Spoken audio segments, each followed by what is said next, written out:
बाळासाहेबांसोबतच म्हणजे तुम्ही 99 पर्यंत आमदार होतात. मग बाळासाहेबांसोबतच मला नंतर उद्धव ठाकरेंविषयी सुद्धा विचारायचं आहे. कारण 99 नंतर उद्धव ठाकरे ॲक्टिव्हपणे तिथे संघटनेमध्ये आले होते.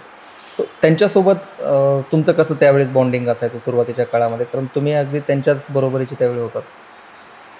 मुळात म्हणजे मी सुरुवातीला विद्यार्थी सेना म्हटल्यानंतर मी अटॅच होतो राजसाहेब ठाकरेंशी. माझी जवळीक जास्त त्यांच्याशी होती. त्यांच्याशी होते.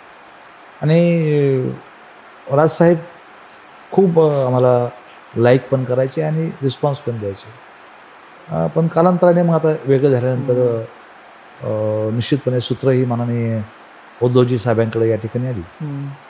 पार्टी म्हणून तर निश्चितपणे टर्म्स वगैरे संबंध वगैरे खूप चांगले त्या ठिकाणी होते. वावरण्यामध्ये बोलण्यामध्ये खूप चांगलेपणा आमच्या होत होता, तो चांगला होता. तर वेळेच्या बाबतीमध्ये सातत्याने अडचण असायची. ते वेळ देत नव्हते फार त्यावेळी पण हां, वेळच देत नव्हते फार. तर तो एक थोडासा माझ्याबरोबर म्हणजे सर्वांच्या बरोबरच तो एक खूप वेळ न दिल्यामुळंच कदाचित एवढं रामायण घडलं मोठं असं मला म्हणजे त्यावेळी वरिष्ठ नेत्यांमध्ये चर्चा व्हायची तुमच्या आपापसात ह्या वेळेबद्दल.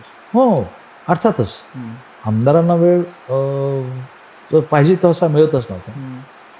आणि या विषयावर मी स्वतः माननीय उद्धव साहेबांकडे नाराजी व्यक्त केली होती एकदा.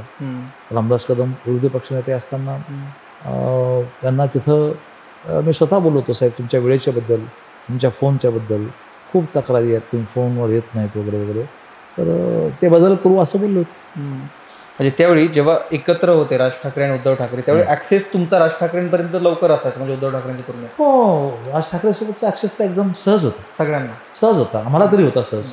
सगळ्यांना जवळपास आमदारांना सर्वांना सहज होता. वरिष्ठ नेत्यांना.